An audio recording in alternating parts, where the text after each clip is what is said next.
ठीक है भाई, यहाँ से एसएसपी साहब तो चले गए क्योंकि शायद वो हमारी बातों का न्यायोचित जवाब नहीं दे पाते, क्योंकि उनके अधीन आने वाले प्रशासन के लोगों ने गलत किया था तो वो जवाब कैसे दे पाते। तो यहाँ महिलाएं हैं जिनको चोट भी लगी है। अब हमें भी पता है कि इनको न्याय कितने स्तर तक मिलेगा, क्योंकि जब पुलिस ने किया है तो महकमे के लोग हैं, सब लोग एक दूसरे को बचाते हैं। जो इनके सामने कह रहे हैं कि बचाते हैं, बिल्कुल बचाते हैं। रामपुर हम गए थे, हमने देखा भी था कि किस तरह पुलिस दमन दिखा रही थी और किस तरह पुलिस ने हमें रोका, जानबूझ के दाह संस्कार कर दिया। फिर उसके बाद अभी तक उस परिवार को कोई न्याय नहीं मिला। आरोपी पुलिसकर्मी अभी भी फरार है, उनको कोई गिरफ्तारी नहीं हुई।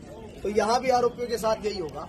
इस देश में schedule caste, schedule tribe, backward के लोगों के साथ इस तरह का कृत्य होता है।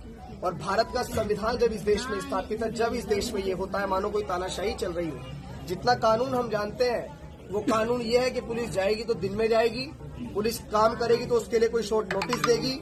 अगर पुलिस को किसी के ऊपर अगर नियंत्रण बनाने के लिए बल प्रयोग करना भी है तो उस स्थिति में करना जब उनके पास सारे रास्ते खत्म हो जाते हैं। लेकिन आप किसी एक भवन का ताला तोड़ने के उद्देश्य से, डॉक्टर बाबा साहेब अम्बेडकर की प्रतिमा को वहां से हटाने के उद्देश्य के साथ आगे बढ़ेंगे तो गांव के लोग जिसको अपना मान सम्मान मानते हैं, क्योंकि डॉक्टर बाबा साहेब अम्बेडकर के आने से पहले, जब तक डॉक्टर बाबा साहेब अम्बेडकर ने हिंदू कोड बिल की रचना नहीं की थी, उससे पहले इन महिलाओं को कोई राइट्स नहीं थे। ना महिला एसपी बन सकती थी, ना डीएम बन सकती थी, ना कलेक्टर बन सकती थी, ना कुछ भी बन सकती। तो जिन महिलाओं को पता है कि उन्हें डॉक्टर बाबा साहेब अम्बेडकर की वजह से, उनके लिखे हुए भारत के संविधान की वजह से सब कुछ मिला है, तो ये महिलाएं अपने जीते जी उनकी प्रतिमा को कैसे हटने देती हैं।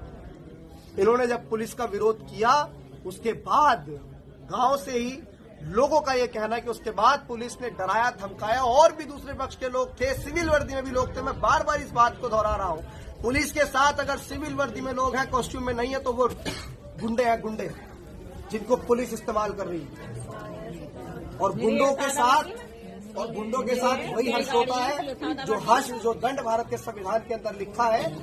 अब मैं देश के अंदर रहने वाले तमाम बहुजन मीडिया से, नेशनल मीडिया से